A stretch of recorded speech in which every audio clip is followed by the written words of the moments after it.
Hello সবাইকে, hair shine থেকে আমি রিঙ্কু। তো চলো তোমাদের আজকে একটা জিনিস শেখাই। যারা আমরা পার্লারে আছি বা যারা স্যালনে আছো, তারা হচ্ছে যারা বিউটিতে আছো বিশেষ করে, তারা নিশ্চয়ই থ্রেডিং সবাই করো। যারা বিউটিতে থাকে অবশ্যই তাদের থ্রেডিং করতে হয়। আর সবাই জানো যে করোনার পরে আমরা সবাই সেই পার্লারে বা স্যালনের লাইনে আমরা হাইজিন মেনটেন করতে হচ্ছে, আমাদের সেইভাবে সতর্কভাবেই কাজ করতে হচ্ছে। তো আমি চলো তোমাদের আজকে দেখাই যে আমরা যারা থ্রেডিং করি তারা এই যে আমরা সুতোটা ধরছি, এই যে সুতোটা, তো এইভাবে একটা পার্লারে নিশ্চয়ই 4-5 জন তো থাকেই বিউটি। তো একজনের হাত থেকে আরেকজনের হাত থেকে আরেকজনের হাতে কিন্তু এইভাবে সুতো যায়। আর আমাদের সেই সুতো এক একজনের হাত থেকে দেখো সুতোতে জীবাণু আসতে পারে, ঘাম আসতে পারে, নানা রকমের ময়লা আসতে পারে, কারণ সব সময় আমাদের করা হয় না, স্যানিটাইজ করা হচ্ছে না। বিশেষ করে থ্রেডিং এর সময় স্যানিটাইজ করা হয় না।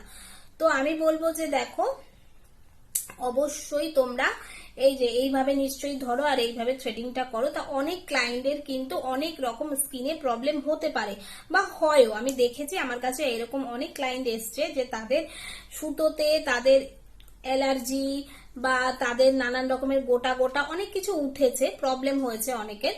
তো আমি বলবো তোমরা কেউ এইভাবে কিন্তু সুতো ধরবে না।